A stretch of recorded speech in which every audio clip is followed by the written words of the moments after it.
on, everyone. Thank you for joining us again for PropTalk, a property management podcast powered by Resman. I'm Elizabeth Francisco, and I am the president here at Resman, and I'm your host for today's episode, celebrating Women's History Month with my dear friend, mentor, family by choice, Anne Sadovsky. And before we jump in, I just want to take a few minutes just to tell you a little bit about Anne. I'm going to blush because I'm just so emotional. I'm so excited about this one. Anne Sadovsky is a professional speaker and consultant. Anne Sadovsky began her professional speaking career in 1981. She has been, what were you, like 3.5, 4? Wishing. She has been in the apartment industry for 5 decades and is a former vice president of marketing and education for Lincoln Property Management. She has earned a Texas real estate license and certified speaking credentials from the National Speakers Association. Anne was named one of the top trainers in the industry by Multi-Housing News, which I am not surprised because I have attended many a session. She has been honored with the Legends Award by Multi-Housing Brainstorming and the Apartment Association of Greater Dallas, our local affiliate. Shout out to AAGD. She has flown over 5 million miles, sharing her knowledge and wit, and she is quite witty.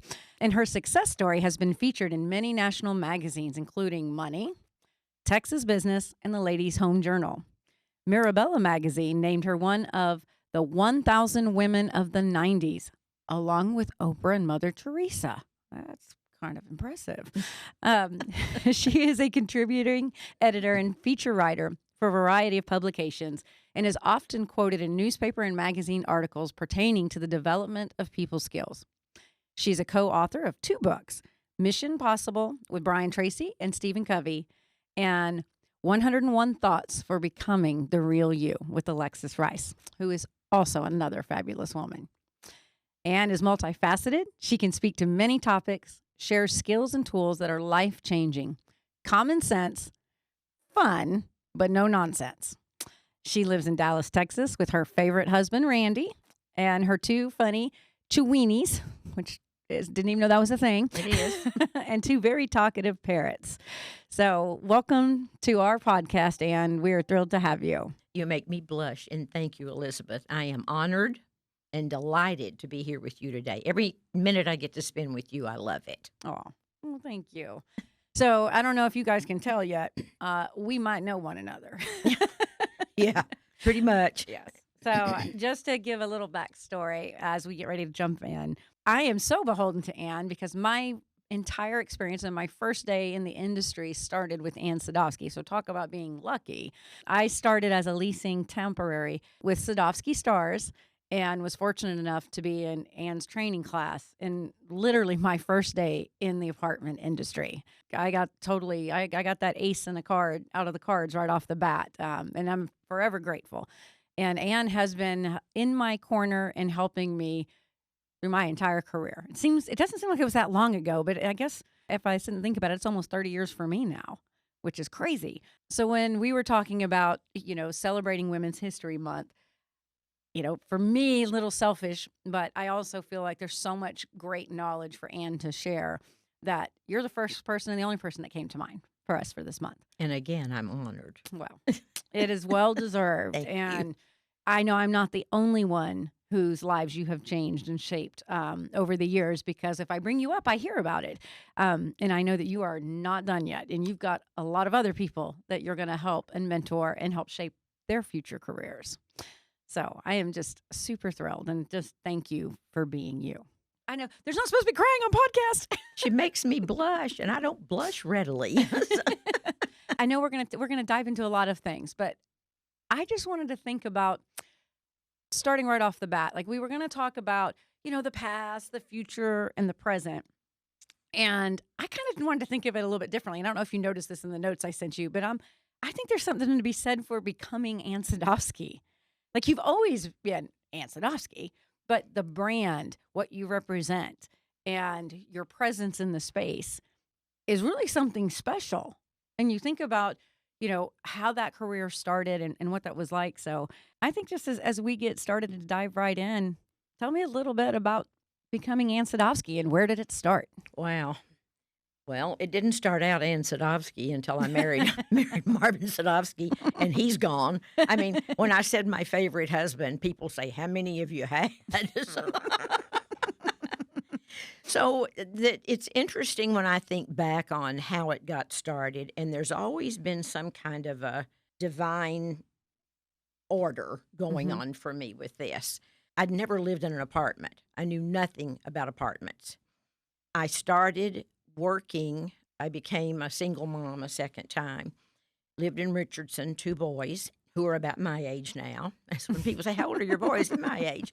And, well, they're older than my husband, so that's another whole story. But I started when Mary Kay started. I started out Oh, with Mary Kay, and it was brand new. I mean, she actually came and held our little sales meetings and all of that, just looking for something that I could office from home and do that. And I'm not much into multi-level, mhm. I love to sell the products, love the makeup, didn't want to have to keep trying to recruit all my friends. You wear your Mhm. friends and family out when you do that. So, but anyway, I was flipping through the newspaper, had never looked for a job in the newspaper in my entire life. Of course, in my entire life, I think it was in my Yeah. early 20s, right? Yes. So I saw an ad and it said, apartment developer seeking personnel recruiter. And I thought, well, that's what I've been trying to do here, but I don't have to sell them something, Mhm. So I thought, I'll just I mean, I remember what I wore seriously to the interview. That's Oh my gosh. it's a girl thing, right? Mhm. So I had this cute little black with white polka dot with a little flirty skirt. Now you got to remember this was the 60s. Mhm. And I went down for the interview, and it was IC Deal Company, and he was a swinging singles apartment developer. Now, as you know from fair housing through the years, we couldn't call it anywhere near that today. That was pre Yeah. all the fair housing stuff. So, I can only yeah, imagine what it was like to be manager of that property. yeah, I had like unrealized PTSD from what you just said. yeah. It was, but all of his properties were basically swinging singles. Mhm. Fun names, Land's End, the Snooty Fox, So I went down and I don't know what, thank you, God. I'm just blessed, I guess, with the gift of gab and chatted with her and told her I was a single mom with 2 kids, whatever. And they hired me. And then we wore uniforms back then. So they assigned me my chartreuse green hot pants with the chartreuse green tunic over them and suggested that I get white knee-high boots to go with it. Oh my god. And that was seriously, that's what we worked in every day. I've heard people refer to the Yep. go-go boots in the Right. apartment Yep. industry, but I always thought they were kind of exaggerating us. No, it happened. It happened. Anyway, so I worked for Mr. Deal and recruiting, and it was interesting times, 1968, before most of you were born. My job was we did job fairs, and, and Mhm. I was practically everywhere I went, I was looking at people saying, I wonder if I could hire that person for our properties, whatever. And I'd been there a year and a Mhm. half. And I had a secretary, Paula, and she came in one day and she said, "People are here to talk to you." And I said, "Who?" She said, "They're from the federal government." And I said, "Really?" Yeah.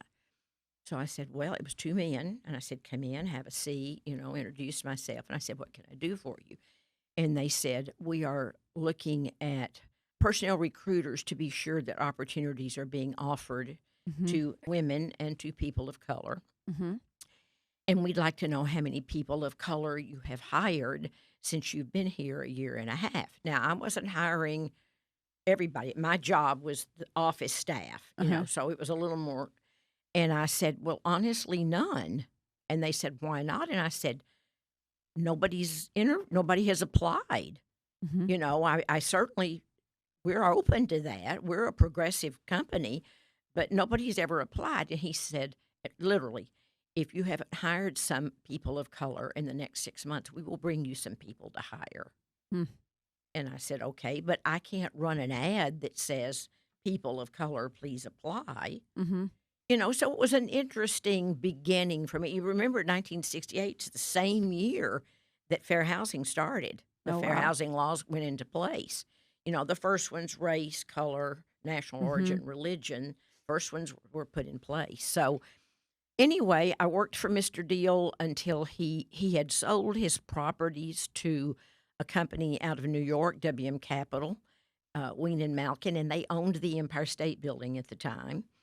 And they were interested in moving into real estate in the Texas market, and Mr. Deal had sold to them. And they decided to take over all the properties that they owned.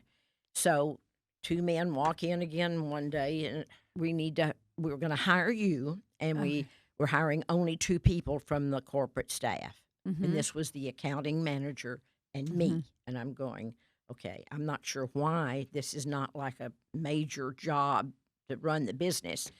So, but I ended up, I moved my office out in North Dallas and lived on one of the properties. I owned a home in Richardson. I rented that anyway. So I really got indoctrinated. You know, I learned a lot about property management more. Yeah. So, but it's interesting that I started there and then ended up doing what I've been doing now for the last 50 years, you know, as a speaker, trainer in the industry. And the way that happened is I went to my boss one day and said, we're hiring all these good people, but nobody's telling them what to do or how to do the job. I go out there and they're floundering. He said, okay, you do that. And me and my big mouth. You know, here.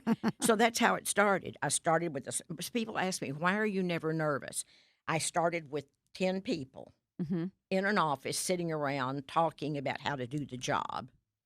And the audiences grew and the opportunities grew. With the apartment association previously mentioned, the first time I went to anything at all that said apartment association, there were like 12 old guys and me. Oh, I don't doubt that. Yeah, you know. So remember, this is way back, you know, 1970-ish, whatever. But I've watched that association grow. I mean, look at the number. Oh, wow. And things have changed dramatically. Yeah. And it's been a great ride. I'm still very, very involved and still really love the Apartment Association of Greater Dallas. Anyway, so that's kind of what started. And then I'd been with Lincoln 10 years, and our advertising agency came to me one day and said, we're working with a developer who's single family going into multifamily. He is looking to hire. And by the way, I was the first ever female vice president at Lincoln Property Company. Wow. Yeah. So that shows you how far back we go. So anyway, so he said, I'd like for you to have lunch with him and meet him, whatever. And I wasn't terribly fond of him. I'm not going to mention any names. But he offered me $25,000 more a year than I was making. Wow. And remember, that's a substantial amount today. It is, but it was really substantial back then. Right.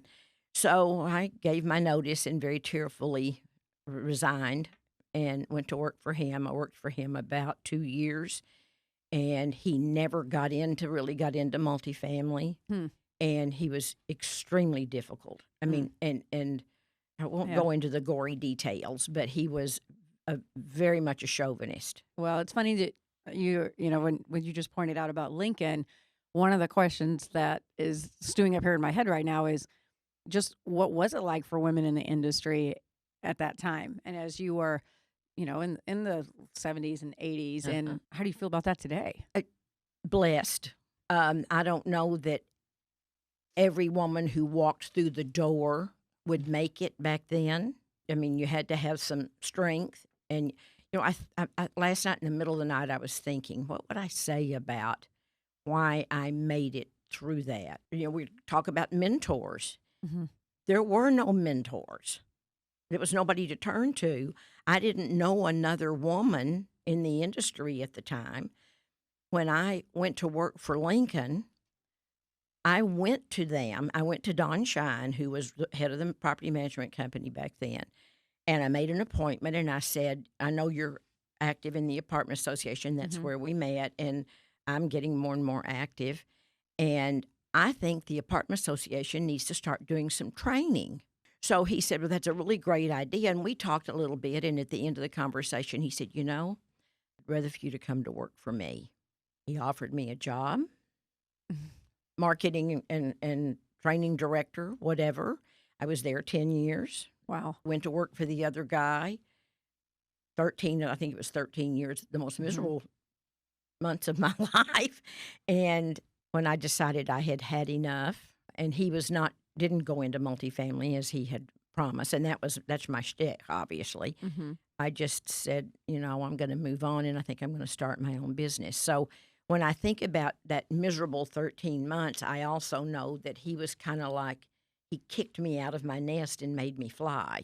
Mm. Because I don't know that I would have thought about starting my own business if I had been happy there and kept on there. Yeah. So that was 1981, and here I am today. Well, it's interesting that part of your story because I don't think I actually knew how Sadovsky Stars started. I just know I benefited from it. I'm also surprised that I came up through the industry where there's always been education through AAGD, the affiliates, and the state and NAA. So I hadn't even pondered the thought that when did that start, or are people trying to come up through the industry without it?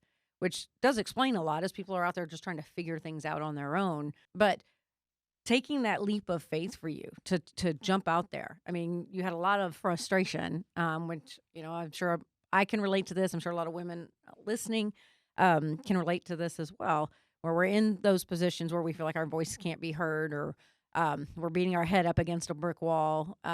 Sometimes, the more passionate we get about things, there's also a connotation of a perception about us as being emotional. Which, that's a whole nother conversation other than, my one point to say on that is I think sometimes our counterparts forget by the time we're getting to that stage, we've probably told you 10 times before that.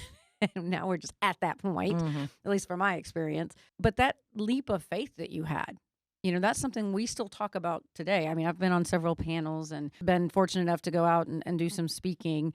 And this conversation comes up frequently about risk and our aversion to risk as women. I am curious about how did you mentally get ready to take on that kind of challenge, especially because being a single mom and having the financial responsibilities you did at the time. What was that like? Single mom, no child support, so it was just me. Mm-hmm. My children's father was in a horrible automobile accident when they were very, very young and was permanently disabled.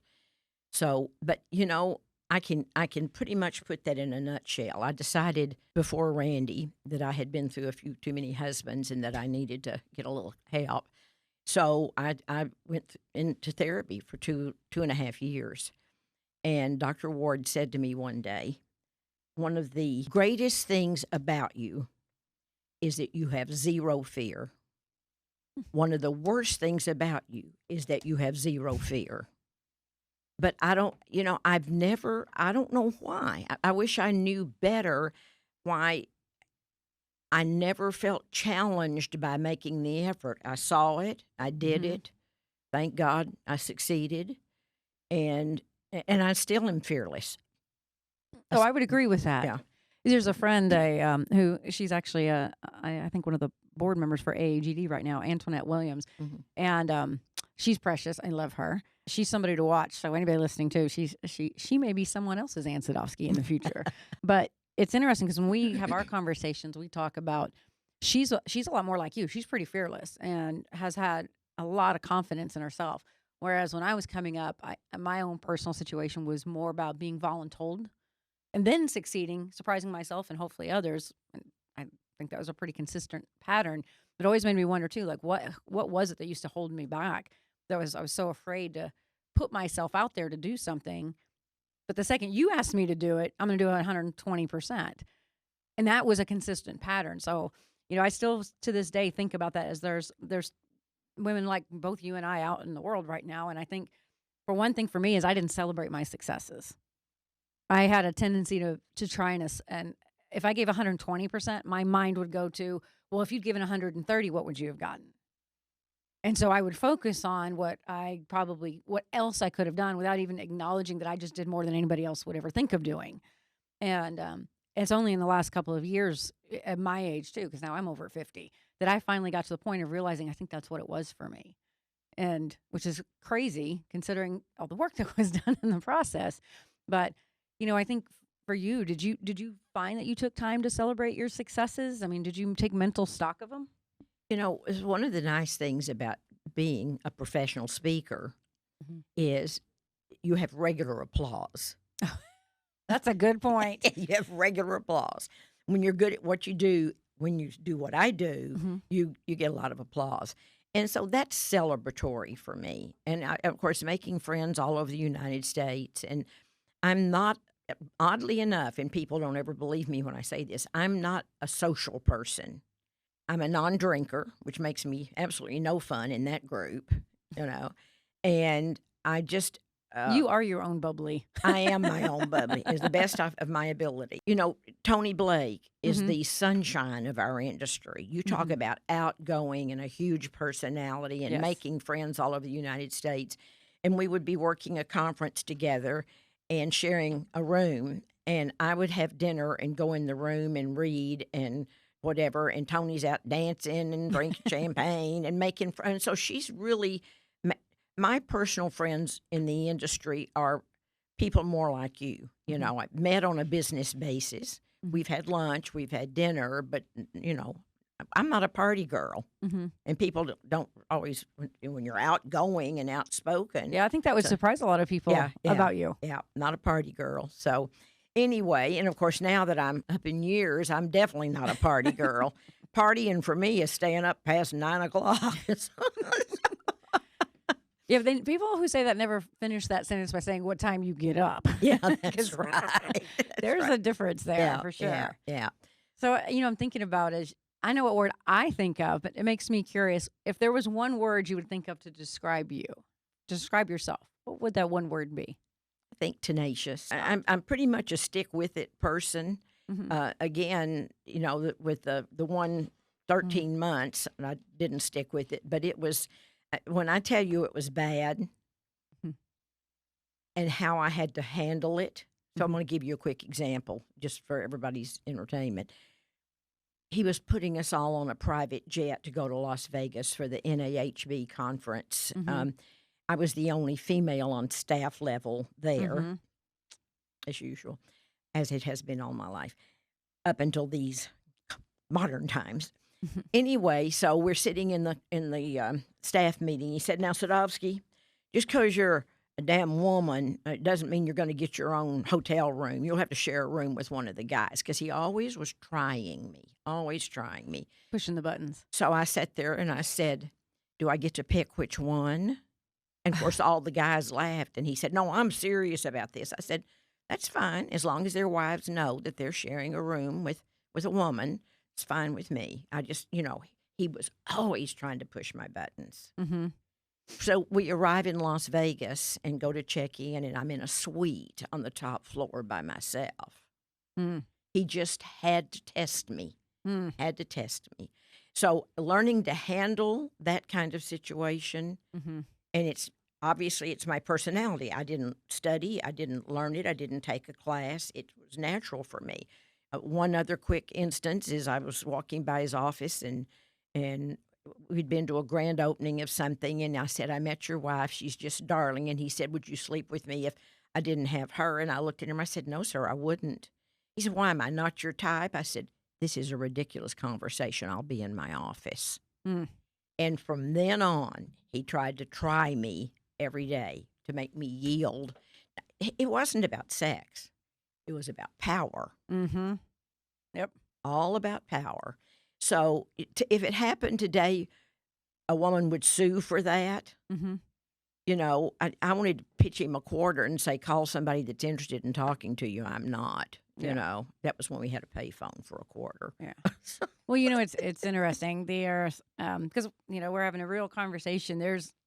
And I think a lot of people in our audience can probably relate. Especially, I hope it's less now for people that are in their 20s and 30s. I have a perception that it is. I think Yes. they're more empowered. They know they're not alone, and there's more women like us that have talked about our experiences Mhm. and also are helping, hopefully, to lift other women up and say, stand your ground. I remember being at a very large conference that happens every year in January, and it's predominantly men. Um, and I mean, out of 5,000, maybe depending on the year, between 4 to 8% of the attendees would be women. And this was right when Me Too was front and center, right? 2018. We're at this conference and I'm out in the lobby area of this hotel, and I'm sitting and I've taken stock. I participated in the women's event the day before, and that's how we knew how many of us were there, right? And I couldn't believe it. This man that I was talking to, he just I guess spaced out in his head, and he forgot I was standing there talking, and so his out loud voice came out. And he just kind of looked around this giant lobby area, and it was all suits, all navy blue and black suits, all men. And I noticed there's hardly any women in the room, and he literally says out loud, "Man, there's a lot of chicks here this year." That's not that long ago. That's 2000. Like I said, I think it's 2018. And he was just talking to me, and I remember thinking in the moment, and my inside voice, I'm like, did he forget where he was at? Did he forget I'm standing here? First of all, how could he forget I'm standing here? And I took one for the team for all women everywhere. And all I could think to do in my moment was to mirror his exact body language. So I did. I crossed my arms. I did the exact stance he did. I bumped him so he would see me. And I looked around the room, nodding my head just like he had done, to watching him react to me calling him out for saying, there's a lot of chicks here. And me saying, well, wait a minute. My perception is there's almost all men here. So this is what's changed in my career time, is that women were not, back in the day, weren't educated about standing up for ourselves, and that we didn't have to take that. And I don't know that if it even happened to me today, if I were in your age group and still working, that I would sue somebody, but I would speak up, and not with hostility, not crying, not hateful. My is just a little sharp retort, Yeah. So, but I have a longtime friend in the industry. We just lost her not long ago, and she and her husband were up together in property management, and they hired a new young receptionist. And this was 40 years ago, whatever, 30 years ago maybe. And he walked out and patted her on the shoulder one day and said, "You're doing a really great job. We're so glad to have you." And she filed a complaint that he touched her and was sexually harassing her. We're smarter today. Nobody should feel free to put their hands on each other, but a pat on the shoulder or a hug like you and I do when we first see each other. When you read the laws, we're not supposed to be doing that. Yeah. Yeah. It's tough to navigate when the intent is important also. Yeah.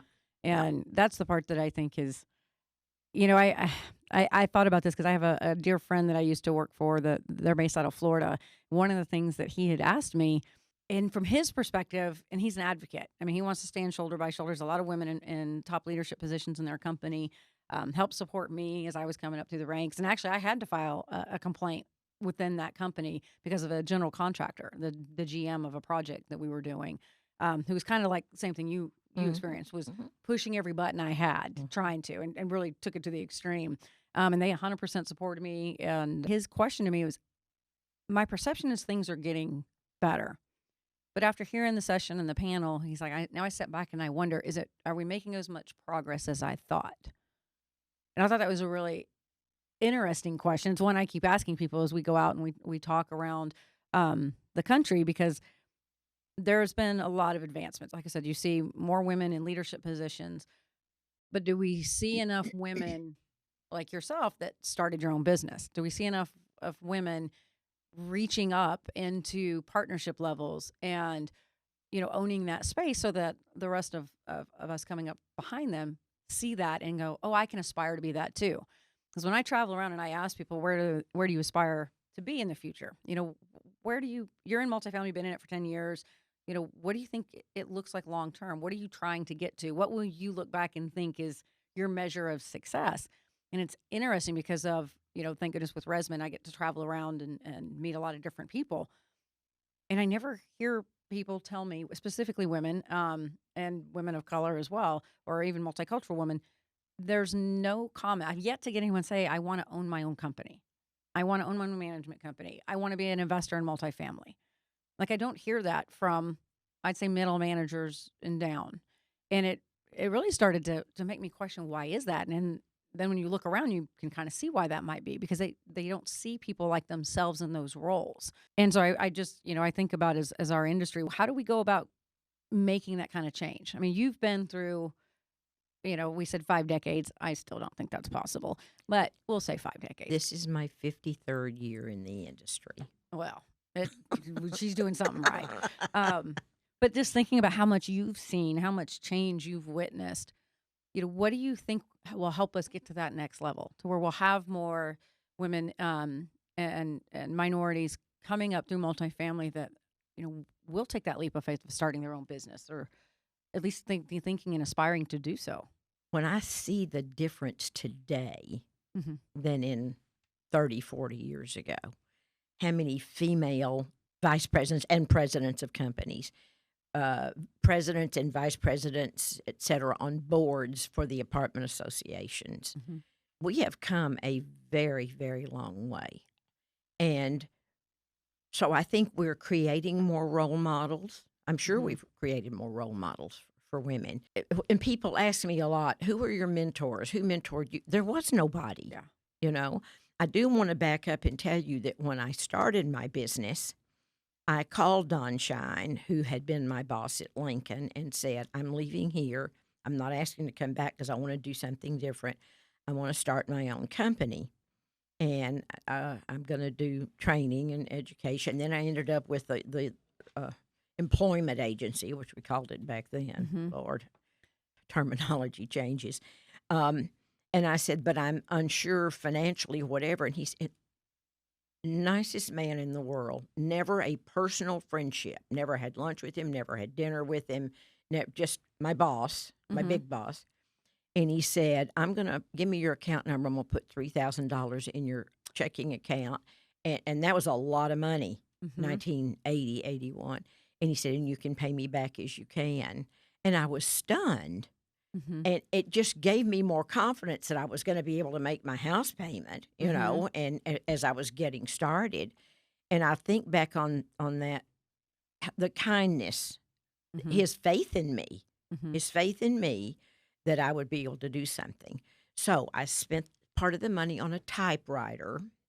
Anybody remember typewriters? That's how long ago it was. I think our audience has seen those in movies. Yeah, right. and you know, there was no technology, you know. I mean, when we got our first fax machine, I thought we were going to the moon. We were so with it, you know. But anyway, in 6 months or less, I had paid him back completely. And I owe him that. I'm sure I don't know that he's still around. I have lost track of him, but he was high up in Lincoln at the time. So it wasn't so much a mentor as somebody that had faith in me. Mm-hmm. Not just that I would be successful, and I'd give him his money back, Mm-hmm. you know? Yeah. So I think we've come so far that it's hard for me to even think about back then. Well, that's a good. Yeah. That's a great testament. That Moving forward. Yeah. Doesn't mean we don't still have some space to go. Right. And it makes me think too. And I'm learning from our conversations. I always do. How do we maybe start forums or conversations about what it takes to start a company? It's a great idea. See what's coming out of these. Mhm. By the way, for the audience, this is what happens when I talk to her. We've done this a few times. Yes. Yeah, including, even for the Resman journey, your complete support, belief, and at times, helping me stay the course when I doubted and wondered if I was a crazy person. So in running your businesses, was there what was the most I guess difficult aspect of running the business after you got started? Like what was there anything that because you hadn't done it before, so I imagine there's quite a few things you didn't anticipate.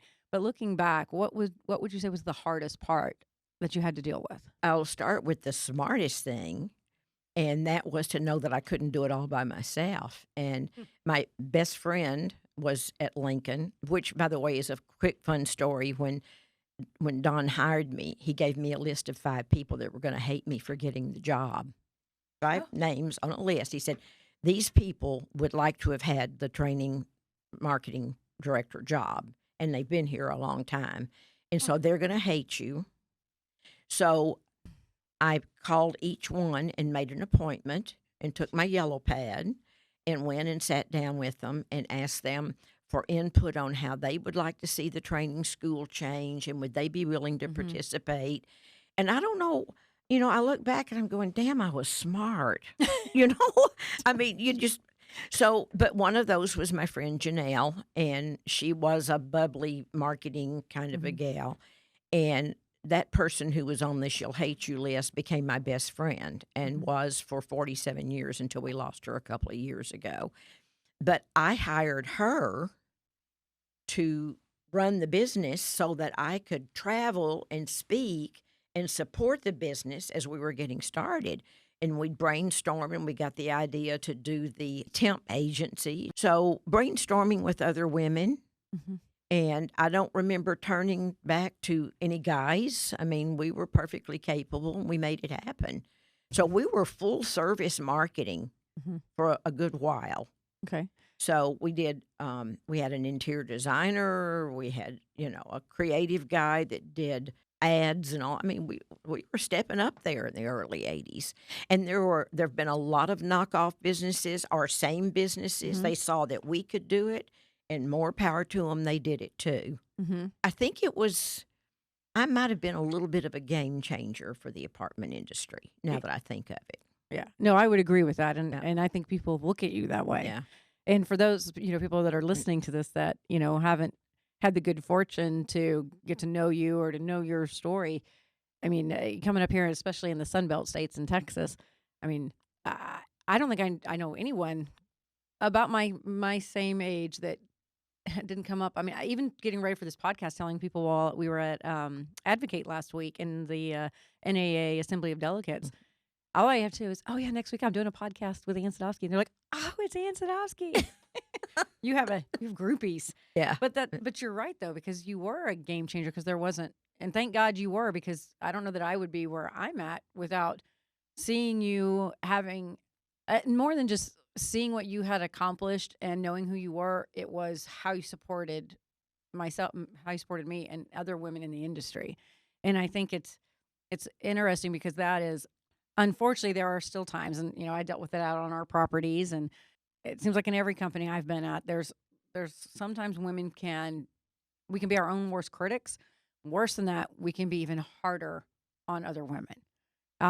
And yeah, I see that look. Mm-hmm. So, and that's a challenge for me, because I don't know that I ever had that natural, like that thought doesn't occur to me. It never has. Even when I had people I was competing with, my thought was, we work for the same company. If you do well and I do well, we all do well. So, hopefully we get paid for that at some point, and we all rise together. But I've had, and especially with my work ethic, I think was part of it too, because I've had people literally approach me about, you're just trying to show me up. And I'm like, I have no concept of what that thought doesn't even enter in my head. All I'm trying to do is I'm competitive with myself. So have you ever dealt with any challenges with other women? I sit here and listen to you, and this thought keeps coming to my mind.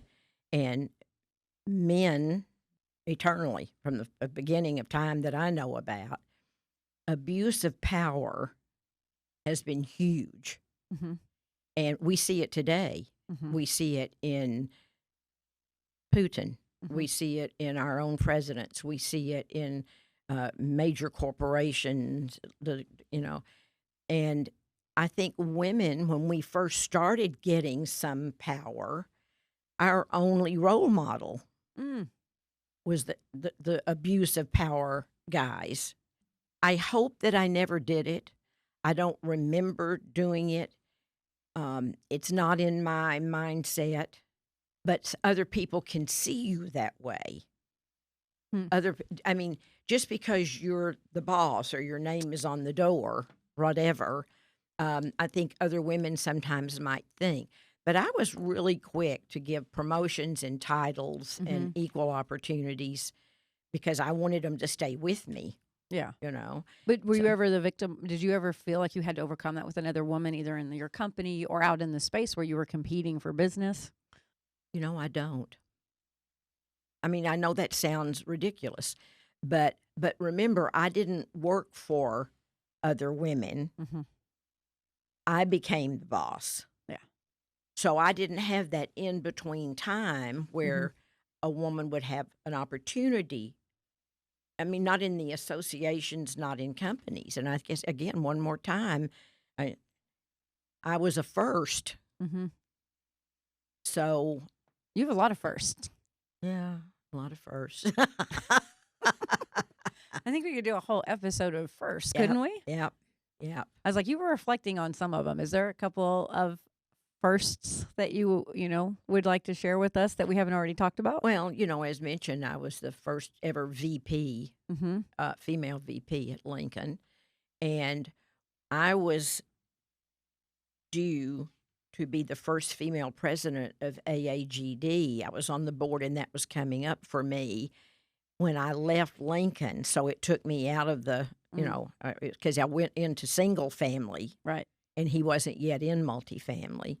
So I think that's been a non-issue for me, and I do see it Mm-hmm. as a consultant, and I work with companies, and I see what's going on.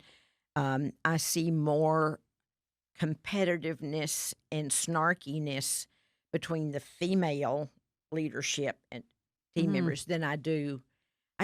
Geez, did we just grow up having to be respectful of men? And so we are, Mm-hmm. but why did we think we shouldn't be Hmm. respectful to each other? Yeah. So, Well, I wondered about that over the years. It's funny. At one point, we had emotional intelligence posters in some of our offices back at Sequoia, including no gossip zones. Like we literally made a campaign out of it mhm. to get people to just be mindful and be aware of it. But you're right. I think in society right now, there's the art of communication, and as I think about my own career and how things have changed and communication styles. I mean, I think there is definitely truth to the fact that men and women can communicate differently. And just as you can, if you're maybe grew up regionally in different parts of the country, you might have different communications, neighborhoods, especially if you're coming from, even more of a lower income, because I did too. And one of the things I had to overcome for myself was just understanding, and I also don't know if it's right or wrong because I still struggle with this. Obviously words matter. Words matter. That not there's no denying that.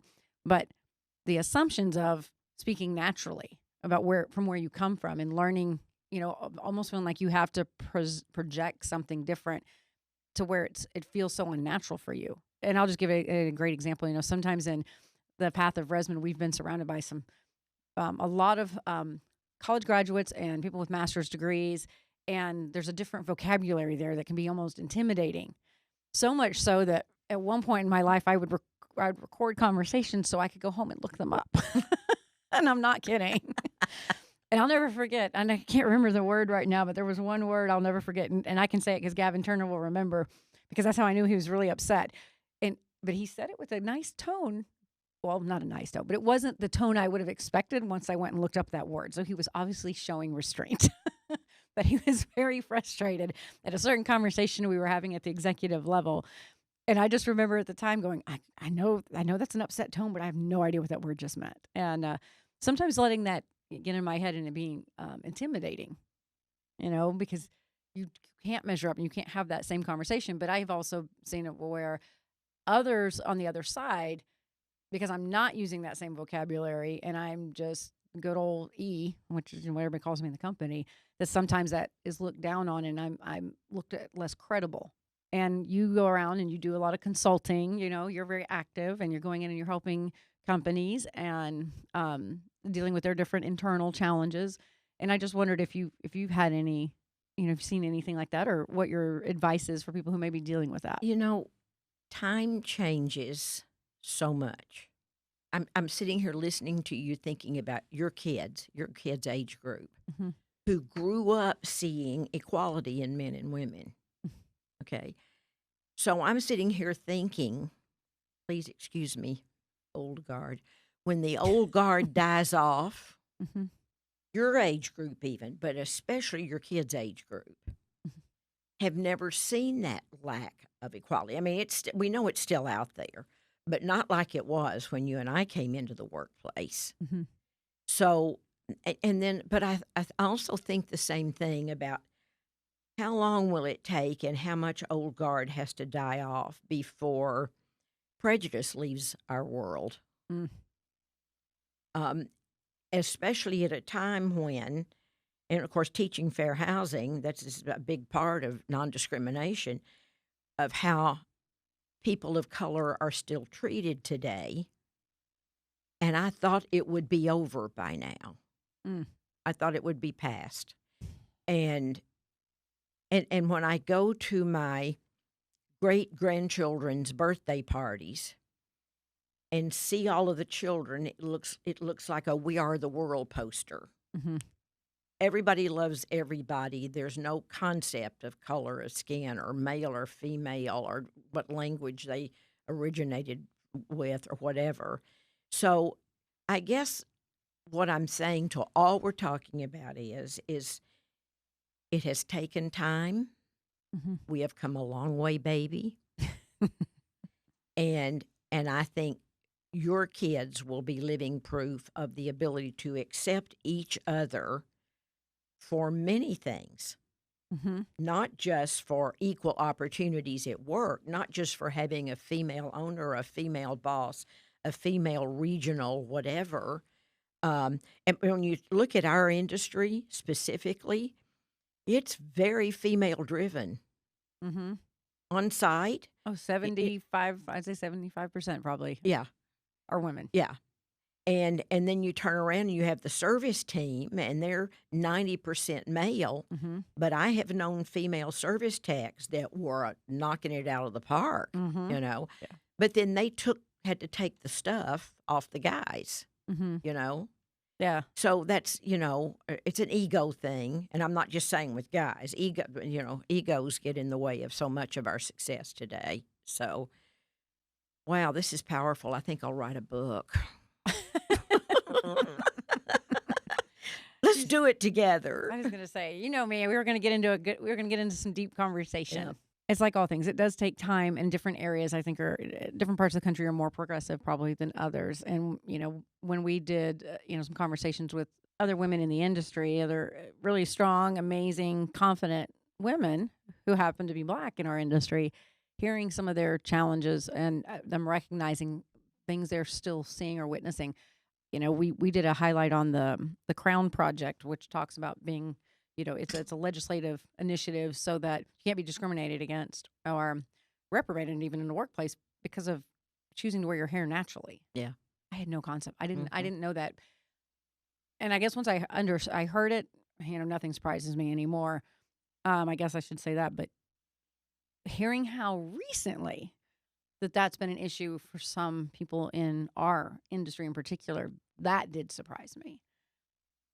And I was disappointed, obviously, but yeah. So it's funny thinking back to the gentleman I spoke of earlier who was asking how much progress have we really made. Yes, we've made a ton. And hearing your story and understanding what, all the firsts that you had to encounter that made the path easier for me. Not always easy, but definitely easier. And I hope that you're right. We're now doing this for the people behind us, and with each passing, each decade, we're hopefully it didn't take decades. Hopefully we can speed this up. But it is getting better, and I think we've also got to celebrate that. But we can't lose sight of, we all got to stay committed and continue that path and continue that journey. We've talked an awful lot about women in the workplace, how things have changed, how there's still need for change. Like I said, there's things to celebrate. But one thing we haven't talked about, which I think is going to come back to first in some regard, but it's work-life balance, specifically for women. I have a friend that just shared with me recently that there's a position open, a high-level executive position in a company, and she's totally qualified. She could do it in her sleep, if you ask me, from what I know. But the apprehension is the impact to her work-life balance and her family. And, when we think about, and just for me, interviewing over the years, I don't hear those types of questions come up from our male counterparts, whether it's in the sales roles or in the technology company or in property management. But for women, I think it comes more front and center, and maybe that's also changing in the world. But, I was a single mom when I came to the temp agency on the day one. You went through that as well. Thinking about over the years, how do you manage work-life balance, and what advice would you give about that? Very different today than when we were young with kids at home, whatever. Hmm. I had a really unusual life. I've had an unusual life from the day I was born. The day I was born, my mother was picking up pecans in the backyard and had a pain and came in and had another pain, and I was born on the kitchen floor. Oh my goodness. The baby came that fast No anyway. epidural in that Yeah, that no, story. and she would always laugh and say, "You were born running and you've never stopped." So, but compared to most of you, what was unique is that I had children when I was 16. I had a boy at 16 and a boy at 18, and boys, which in my opinion are easier than girls. No offense to Jordan and all the other cute girls in the world. So when I reached career level, I had teenage boys who were pretty self-sufficient, Mm. I mean, when I really started. So I think you think about if I was 16 and 18, 15 years later, Hmm. when most people were still raising children, my boys were working and going to school and off, Yeah. whatever. So the child care part was never a huge big issue. Okay. They just were kind of pretty self-sufficient. Hmm. Work-life balance today is very different for me. I mean, COVID's made a big difference. I have made the decision to stop traveling. Hmm. As a matter of fact, my husband made the decision for me. He says no more airport, sitting there all night because the flight was canceled. No, no, no. And so one of the good things that COVID brought for my lifestyle is being able to work from home. And thank you to Zoom and webinars, Yeah. I'm doing a lot of that and still able to share. Hmm. It's not just about making a living. I'm still determined to. I did this one with you. People are stressed and angry. How do you keep your cool? Hmm. Fair housing, what you can and what you cannot do, and what testers are looking for. And I can still help my industry, Hmm. but I don't have to be on airplanes anymore. And so I've lost some client business because of that, whatever. And I know that's kind of off course, but work-life balance for me has never been a big issue. Mm. It's never been a big issue. Oh, I'm curious, since I know how long you and Randy have been married. Yeah, Does Randy agree with that statement? I think so. As a matter of fact, and for those of you who don't know, when I said my favorite husband, Randy is 20 years my junior, and on May 2nd, we will have been married 30 years. Oh, So congratulations. that was a big step, by the way. I met him when he was 24, and I was 44. And I kept saying, "Don't you have friends your own age?" He is the best thing that ever happened to me in my whole life, and very mature. But we are alike in many ways. Work-life balance. I mean, we spent a month almost in Europe, and we've done the Alaskan cruise, and we've done the Mediterranean cruise, and we've done and as the years have gone, and not just COVID, we've done it already. Hmm. I have nothing driving me to want to do that anymore. Yeah, because you've gotten to do so much of it. I've done it, been Hmm. there, done that, and because of him, and he planned everything, and so your partner is an important part of work-life balance, obviously. Hmm. Wish I had talked about my Aunt Louise earlier, because when I go back and say I didn't have role models, I'm going to back up on that one. My mother's oldest sister of the 4 kids. I lived in McKinney with my grandparents. It's a Mhm. long story about that, but Aunt Louise was there, and while I was 16 and pregnant, she gave me a job in her hair salon, sweeping the floors, whatever. Anyway, but she ran for mayor in McKinney when that was unheard of. She Hmm. refused to comply with the rules about no female golfers on the golf course at the country club, and guess who the caddy was? So I learned a lot about being independent and Mhm. stepping up from her, and that Aries, self-assured, big personality, loved everybody. Um, when I was 14, Aunt Louise hired a darling young black woman, 16 years old, to shampoo hair at the hair salon downtown McKinney. And I got to be friends with her. Mhm. I'd go up after school. Sometimes we'd do our homework together. Her name was Ruby. And one Saturday, Papa let me take the big blue Buick with the fins to get my hair cut. And I said to Aunt Louise, can I take Ruby to lunch? And she said, can you be back in 45 minutes? I said, yeah, I wanted to impress her because she was 2 years older and take her in the car. And we went out to get in the car and pre-seat belts, and I heard Oh. her door close and I looked over to say something to her and she'd gotten in the back seat because she was black. And I said, Ruby, get up here with me. And she said, I can't. I said, that doesn't apply to us. That stuff, get up here with me. And she started to cry. Well, then I started to cry, And I look back on how progressive Aunt Louise was. The only gay man I ever met in my life, Aunt Louise hired. He was a hairdresser in McKinney, small country Texas town, whatever, which is no longer a small country Texas. It's still in Texas. But she was very progressive, and I learned a lot from her, and that's a lot of my personality too.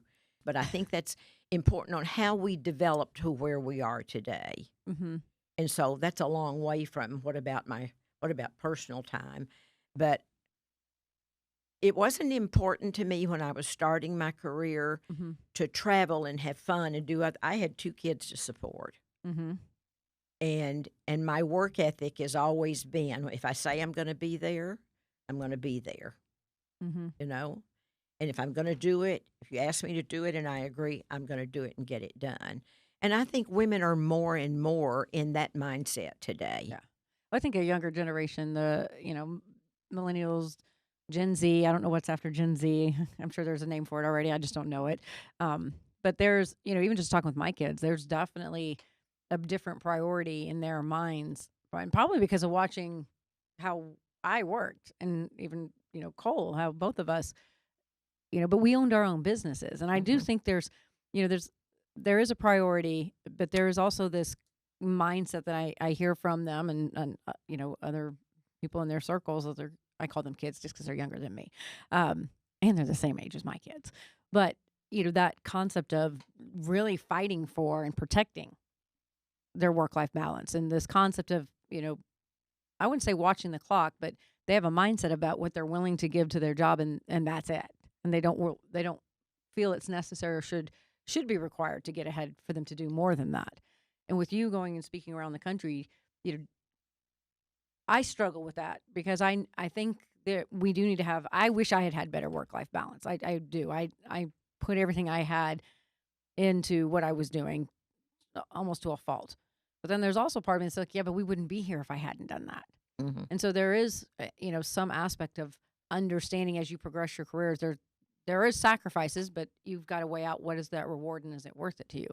Do you get into conversations when you're out consulting? On a consulting basis, I try to keep it as business as possible. Of course, you get when you're our personality, you get to know everybody and their kids and whatever.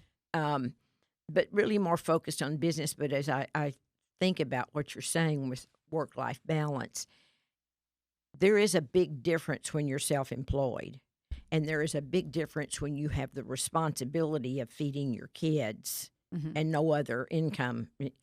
You get really serious about your work. The responsibility of everyone who works for you and knowing they have to feed their kids. So I want to go back to the Aunt Louise story when you talk about work-life balance then, is that she was a huge part of my life. And when she passed away, I was booked on the West Coast on the day of her funeral. And it was a big company, and I was the keynote for their conference, and it had been booked a long time. And so I had to make the decision to not be able to be at her funeral service. But I went to visit and said goodbye before I had to go get on that airplane. And I thought I was going to feel really, really guilty about it. But I realized that this is my responsibility. I have made a commitment. Lots of people would be let down. And I don't want to sound cold-hearted, but I blessed her. My spirit was with her. So Well, from everything you've told me about Aunt Louise already, I have a feeling she would have said, "Get your butt on that She plane." would have exactly driven me to the airport. Trust me. Trust Mm-hmm. me, she would have. So, but I don't see today, and with the younger generations that you just talked about, I don't see the struggle with work-life balance the way it once Mm-hmm. was. And I guess it depends a lot on how much you love what you do. There's truth to that. Hmm. Because there's definitely times, even when you love what you do, you can take a step back. There's pressures and stress and anxieties, that's just can be part of it, especially, when there's the weight of a company on your back. But if you're passionate about what you're doing, you're right. It is different, I think. And I think it maybe the secret then of what we're saying is you've got to find what you're passionate about, and not be afraid to take that risk to go out and do that because you're passionate about helping other people, Yeah. which was perfect for Sadovsky Stars where you could, Hmm. do your thing. Hmm. So we didn't talk about it, but going back to that, when did you close Sadovsky Stars? And because I can tell you from hiring temps, we had property management until 2015, and I had several people come through our doors over the years that had come from temp agencies, and I can tell you they were not part of the Sadovsky Stars program. Yeah. Yeah. And it showed. Yeah. So what was the change there? That period of time, and this is one of the things that you and I talked about sharing today, is the cycles in our industry Mhm. and in the economy. Look at today, Mhm. so how different that is than it was 2 years ago. And right now in real estate, as we talked while we were driving over, I built my house for $350,000 35 years ago, and it's worth $800,000 today. The cycles that we go through in business, and I am so aware of in multifamily that sometimes we're 100% occupied. We have people waiting in line. Mhm. Money is flowing. We do more training. We hire more people. We plant more flowers. We take advantage of that. But what I didn't know when I first started my company, I didn't know there would be down cycles Mhm. because I hadn't experienced that yet. Remember, I'd only been in the industry 11 years. And with a big company like Lincoln, 10 years of that, Mhm. whatever, we hadn't been through a down cycle. So I always love to tell everybody, you go through where you're 100% occupied and you don't have enough parking spaces and everybody's standing in line wanting an apartment and you're so full your owner takes away the models because why would you have a model because you're 110% occupied. And and then 3, 4, 5 years later, you've got 40 vacancies and there's plenty of parking Mhm. and money's tight, so you're operating with a tighter staff. And so in the 53 years I've been in the industry, 7 times I've watched us peak and Mhm. drop and peak and drop 7 times. So what I didn't know, 1981, Mhm. I didn't know it was going to drop. We were doing $1 million a year way back then Mhm. with our little full service marketing company and the temp agency and the training and all the things we were doing. And when it dropped, I wasn't prepared financially. Mm. So you and I were talking at lunch not long ago, and you asked me what I would do different, and I told you I would save more money and buy fewer shoes. She Yeah, she legitimately said yeah, that. I really did. It's a lesson that I would want to share, and I get not just our industry, our world right now. Look Mhm. at the difference on uh, the cost of. I mean, Randy comes home from the grocery store with 2 little bags, puts them on the counter, and says $140. Now, 2 little bags, and we don't buy meat, we don't buy sugar, we don't buy alcohol. It's just food and gasoline. Mhm. Look at what's going on with. So this is a cycle, and so I'm going to hope that we're giving people hope. This too shall pass. Mhm. But it's been a great ride and a great learning experience. But if I had it to do over, Mhm. I would get a financial advisor. I would invest. I thought $1 million a year was just going to keep on keeping on Yeah. from now on, you know. Mhm. So, Yeah, you were really that was a good part of our conversation mhm, because you see and in the apartment industry, we have whether it's a sale bonus or you're the rock star leasing consultant that is knocking it out of the park and you get those bonus checks. And we both run companies and I've run, mhm, we had assets all the way till 2015 and I can tell you can see the new car in the parking lot or see the new outfits, which I also understand because I did it too. Um, but you're right. You need to think differently mhm, about the opportunities in front of you, mhm. and think about preparing for those down cycles. Yeah. And I guess I was lucky because coming up, my grandparents, they're from the Great Depression, and my great grandparents. And so but I'm the youngest. I like 20 something cousins. I mean, so my mom was the youngest out of her sisters. So that the the lessons learned in that time period, you know, I I still have those same things. So I actually was good at saving money, and I always made it a game for myself, even when I was young. Like if it was, put $100 in the bank, I had a number. But once I hit it, I couldn't bear to break it. I would do anything else. I would go without to not have to break the $100 in the savings account, and then the $100 became $1,000. And so I would challenge my kids to do the same thing, and I think that they have. Luckily, I can't speak for Jordan, but I get to see Grant's checking account because we started as a college fund with mine, so I still see it. And I'm like, cha-ching, good boy. Yeah. He's learning a lesson. But even when we were doing the transition from Resman, I know that the employees that I got to speak with, because there was some benefits to several of the employees, and I had what I call the Resman OGs. They were the original gangsters, us, the old timers. And one of the things I did in those conversations was advise and try to encourage the team at least think about a financial advisor. It's never too early to get started, and it's also never too late to get started. But you never know what will happen next. Yeah. And when you start doing that, you start looking at your own your future differently. It just changes you once you start looking into how people invest, what they invest in, how cycles change. It does. It definitely becomes a different mindset. So I think you're exactly right about next time you get the sale bonus from your property. If you've been going without something before you jump on the bandwagon to go get those things that you have, and I know that that can be tough, but you definitely don't want to miss the opportunity to turn a $10,000 bonus into 30 or $40,000 over the next 10 years because they add up over time.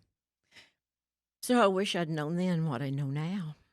Well, we all say that, don't Yes, we? yeah, Yes. yes, we do. Yes. So this goes right back to Dr. Ward saying about me being fearless. Mm-hmm. I was fearless, but I was naive because I thought it would never change. I mean, I didn't even think about it. I didn't think it would never change. It never dawned on me that it wouldn't. Mm-hmm. So I just kept Mm-hmm. on going, kept on working, Mm-hmm. making it happen. So, Yeah. Yeah, I was in the different mindset. My brain is always, I'm that one that's in the room going, but what if? hmm And you can't hmm plan for all the what ifs, by the way. I've yeah, also learned that. You yeah, can't plan. You can kill yeah, yourself trying to, yeah. but you can plan for most of them. Just saying. You can. So I guess my last question would be, because I know you, because of how tenacious you are, and there's always another opportunity. What's next for Anne? I think about that every day. People are always, aren't you going to retire? When are you going to retire? I said, I don't want to retire. I love what I do. Mm-hmm. I spend probably 6 hours a day sitting on my bottom in front of that computer. I'm not getting near enough exercise because I am glued researching and reading cases and seeing what's happening. I mean, I never dreamed as a motivational speaker that fair housing would be such a big topic for me, Mm-hmm. but I am so passionate about it. And weekends, we're really really active in our church, so we're up there a lot on Sunday, and both of us are kind of driven. We're kind Mm-hmm. of workaholics, and that works well with both of us. Mm-hmm. So I think the future is going to be until either my brain doesn't let me keep doing what I'm doing. Um, Randy thinks that he's going to keep me young and that I'm going to outlive him. I am the person who gets 3 bowls of vitamins every day from Randy. And so, but, I want to keep doing what I'm doing until I feel that I can't Mhm. or till I've just physically or mentally cannot. You Yeah. know, I still have things to share. I still love people, Mhm. and I am so. This is like it's like an addiction. I don't know that I could quit. You know, I used to. I'm not reading books anymore. You know why? Because I read on airplanes and in hotel rooms. Everything's the internet now. Mhm. You know, I'm always researching and reading stuff and on the internet. So I think what's next for me is until the good Lord makes the decision Mhm. that I'm not capable or not still, but I have no desire. I have no desire. And again, COVID benefited me in that since about the same time Randy wanted me to stop flying and going, the week 2 years ago, this month, Mhm. whatever, the week that they said, okay, everybody, you got to wear a mask, you got to clean your hands. I'd been in 5 airplanes that week. Mhm. So it was a wake up call for me to Mhm. stop traveling. But then along came Zoom and along came things like we're doing today. Yeah.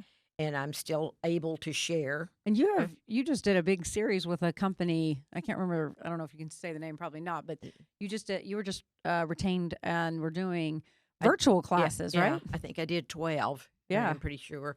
And just at the dates that worked for them. So it was spread over 6 weeks or Mhm. 8 weeks or whatever. And it was great because I really felt like I got to know them, and it was all Zoom. Hmm. And they loved it, and they were there, and I always ask for feedback, and knock Mhm. on wood, it's still good. Mhm. Well, I don't doubt that. So, well, how do people, as we're wrapping up today, how would somebody get in contact with you if they were wanting to retain your services virtually, or regionally is okay too. So, Yes, yeah. if you're located in Texas, Well, and if I'm in the Dallas-Fort Worth Metroplex, I'm still doing live, okay. because I work with AAGD, and I've got some companies that I do live. If you can spell Mhm. this ridiculous name, okay, so the best thing to do is to reach out to me via email, Okay. and it's Anne with an E Mhm. at Anne with an E Sadovsky SADOVSKY.com. Pretty simple. Yeah. You Google me, you'll find me. So Yes. yeah, I yeah, did that because I was working on the bio. There's yeah. a lot. There's a lot of Ann, and it's all this Anne Sadovsky, by the way. There's pages of Anne Sadovsky on Google. So what happens when you've been around a long time? Yes. So Wow. Well, thank you so much for joining us today and sharing your wisdom and your story, and just being just a beacon of hope and light. And just, you're one of the best things about this industry to me. And, you're gonna make me cry. well, I hope that, and we're fortunate. And then that's part of the prop talk that we're doing today is really thinking about paying it forward, paving the way. I've definitely benefited from your mentorship and the associations and the education, which I never pondered when that started till today. And so I feel like I'm a byproduct. I might be the true ultimate child of the industry. Well, and I'm honored, and I hope that all my children turn out like you. I have a feeling there are many out there doing the exact same thing. So again, just thank you, and we're just so honored and pleased to have you. Thank you so much. Well, you were awesome. Subscribe to Prop Talk on Apple Podcasts, Spotify, or wherever you get your podcasts to learn more about Resmond's property management platform and get more insight into the multifamily ecosystem. Check us out at myresmond.com.